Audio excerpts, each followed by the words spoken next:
Let me ask you this. Speaking of the Bengals, and you brought up T. Higgins, and I don't like talking about this every single day, but we have to until some sort of Sure. resolution is solved. I think the Bengals actually have gotten more airtime on ESPN and everywhere over the last 2 weeks than we've ever had.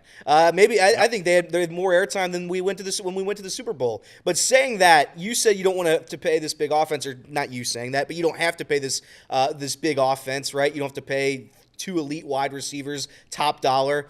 Do you trust that the Cincinnati Bengals are going to be able to survive without him? That's my question. The Bengals are really, really good with T. Higgins.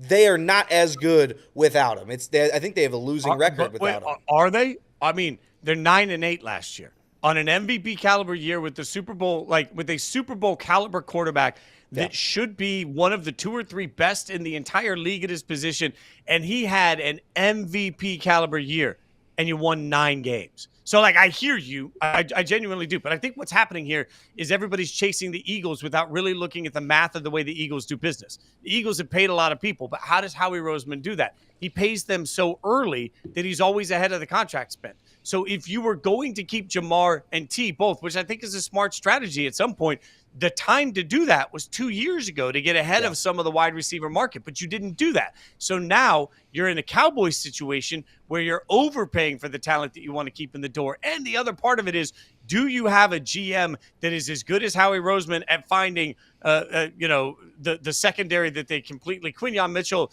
and Cooper DeJean were both there for the entire league. It's the Eagles that got lucky enough to take them. Like they did the smart thing, best player available, and they addressed their weaknesses. Like there are reasons Jalen Carter was still available in the draft, but they took him and they managed to clean up his life and get the best out of him. Like if you are going to pay all of your weapons on offense, you have to pay them early, and you have to trust that your team will draft at a Hall of Fame level on the defensive side of the ball. I don't trust the Bengals to do any of that. So how do you beat Kansas City if you're not able to draft at a level that the Eagles have drafted? And keeping T. Higgins makes everybody feel good because you're comfortable with it and you win more games, but you won 9 games last year. Like this is the hardest part about it is you just weren't, the result wasn't good enough last year considering the amount of talent that they had.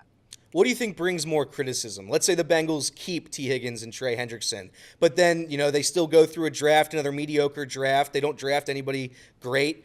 Maybe you get somebody in there that can contribute a little bit on defense, but you don't really add any big free agents. Or they take away T. Higgins, they take away Trey Hendrickson, they trade them both for draft picks. They try to improve that way, and they allowed the front office to spend elsewhere, right?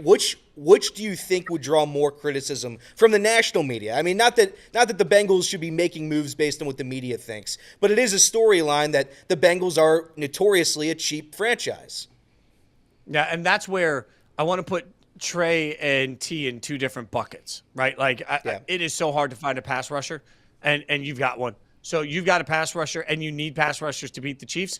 All right, go spend, right? Because we can make the same argument. I just made the argument, hey, you're not winning games. Well, Myles Garrett certainly hasn't helped the Browns win a bunch of football games, and he's the best in the league. Max Crosby hasn't helped the Raiders win a bunch of football games, and he's one of the best in the league, right? So, there is sort of a fine line on all of this. But to me, you're going to have the pass rush. So knowing that I put myself in this situation where I got to keep Jamar and I got to keep Trey, that's what makes T somewhat expendable in this process. And don't get me wrong. I believe T is a number one wide receiver.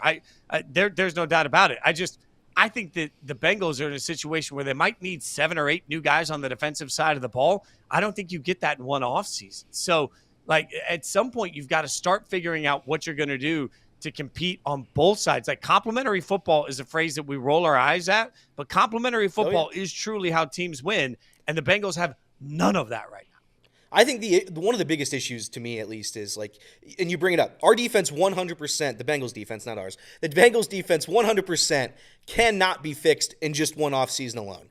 Not with the budget that the Bengals have. So saying that, you're in an AFC North, you have the Steelers who are just going to keep going through a carousel of quarterbacks until the sun burns out. They'll be 9-8. The Cleveland Browns, respectfully, Justin, are the worst franchise I've seen. And then you have the Ravens, right? It's the Ravens and the Bengals for this division. And I think it's a win now mode always. So how do you navigate a win now mode always? Well, it's also like, baseball has we're going to reset. Next year, we're going to tank. We're going to be terrible. We're going to win 58 games. And then maybe the year after that, and we'll keep reloading prospects until the sun burns out.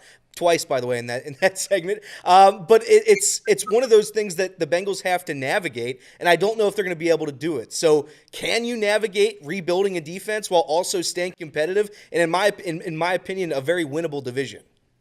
Yeah, it is a winnable division. You're right. And look, the Ravens also, I've covered Derrick Henry for his entire career. I don't think that there's ever a cliff that I would anticipate Derrick Henry falls off. But at some point, it's got to happen. And when that happens, the Ravens take a big step back. I also agree with you. I think the Steelers are, for the next several years, they are just up a creek at the quarterback position. There's no easy answer. So the Steelers don't scare me in the AFC. And I think the Browns, they're going to have to select a quarterback in a year that's terrible to need a quarterback at the top of the draft. So, the rest of the division is in shambles. To your point, though, I would just say let's put different helmets on. If we were talking about the Cowboys, because that's the team we always talk about, like the Cowboys out here, if the Cowboys have sat here and they've paid Dak and they paid CeeDee and they eventually pay Parsons, right? Like they pay those three guys. That's the very reason we sit here and say, well, they can't win because they haven't built the rest of the roster. So they got three great players. So like the hard part about that is, I think if you just take the Bengals fandom for everybody listening aside and you separate all that, it takes an entire roster. And I'll go back to, I'm wearing a Raiders hoodie as we do this for anybody watching online. I watched the Raiders in a year where Amari Cooper caught over 1,000 yards worth of passes. Josh Jacobs led the NFL in rushing that year, and Max Crosby led the NFL in sacks that year. And the Raiders won 6 games. And so, those are the moments that I sit there and say, hey, you can have great pieces, but you got to have, ask yourself this. How many players starting on the Bengals defense would start on a high-level playoff caliber defense? How many? And if the answer to that is 2 or 3, now you're saying, okay, we might need 8 new starters on the defensive side of the ball. Yeah. I don't know how you get 8 new starters on the defensive side of the ball while you also, at this point, overpay to keep 2 superstar wide receivers, because you're going to have to overpay compared to market value, and you're going to have to pay Burrow for as long as his history. Those things just don't all stack together in a way that makes sense. What do you make of the Joe Burrow media circus when he went around and on 10 different shows pleading to the Bengals, essentially, I would really like you to pay T Higgins. I'd really like you to pay Trey Hendrickson. We'd like to run it back. I don't think I've ever seen a quarterback do that. He didn't plug one product. He was just out there plugging the fact that he wants to win games, and the best way he feels is to bring back T and Trey. Do you think that says more about Joe Burrow, or do you think that says more about the Cincinnati Bengals? I think it says a lot about where current mindset of players are, because Myles Garrett has made it clear. And look, I talked to Max Crosby for a while at the Super Bowl, and he made it clear, hey, I got money on my contract that needs to be figured out, and I need to know what the plan is for the organization to win games. Players at the NFL level are starting to speak out, because I think we see this player empowerment world of the NBA, and it sort of gets in your mind, I'm going to do that. I'm going to go out and speak my piece. The problem is the NFL is just built so wildly different. I get what Joe Burrow wants, and certainly if he feels like these guys give him the best chance to win, he's earned the right as a quarterback to stand up and say, here's what gives us the best chance to win. But, realistically, the Bengals have to give that grace and consideration. That's the job of anybody that has a franchise quarterback. But you can't let your franchise quarterback be your GM. Got to make tough decisions. Yeah. And, that sometimes means, I'm certain that there were years that Tom Brady would have looked around and said, why don't I have a Randy Moss this year? Why are you making this so difficult? I'm sure that there's a piece of Mahomes that's looking around saying, why have you made this so difficult year in and year out? But as an organization, you can give that some weight. But, man, the guys running the team have to be very confident, and that's asking a lot. Can you be more confident than Joe Burrow? Because that's what you have to. You got to be able to out-swagger Joe Burrow when it comes to, okay, I know what you want, but this is why we're doing what we're doing, and you have to respect it. Because if you can't out-swagger him on it, he won't respect you.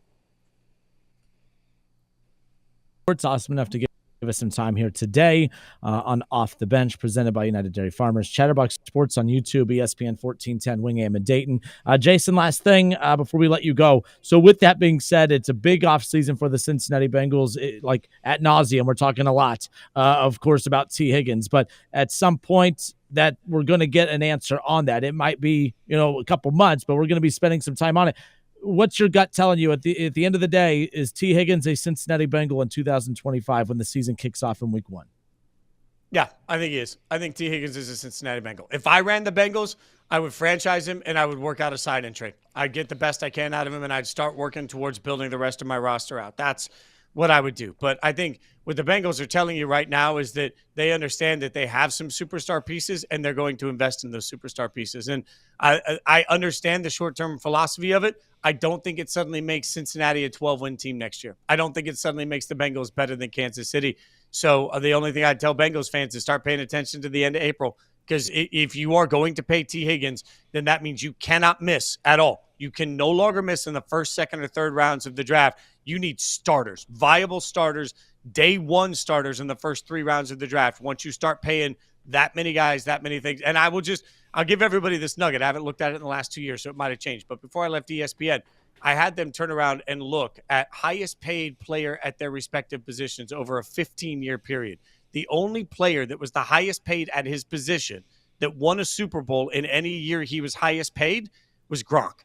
Every other person that ever won a Super Bowl at every position was not the highest paid that year at their position. So I just remind you that the actual math says you can't pay anybody and win Super Bowls. It doesn't say you can't pay Super Bowls. It says you can't really pay anybody and win Super Bowls. It feels like a weird logic, but look at what the Eagles did. They had pushed all of this money way down the pipeline. They are not worried about it now, and they're able to continue to build a team right now that they can win with. That's the same thing the Chiefs have tried to figure out how to do. But to do that, you have got to draft incredibly well. So you got to draft well, and you've got to make sure that you're smart in who you sign. Does that sound like anything the Bengals have done over the last 5 to 10 years?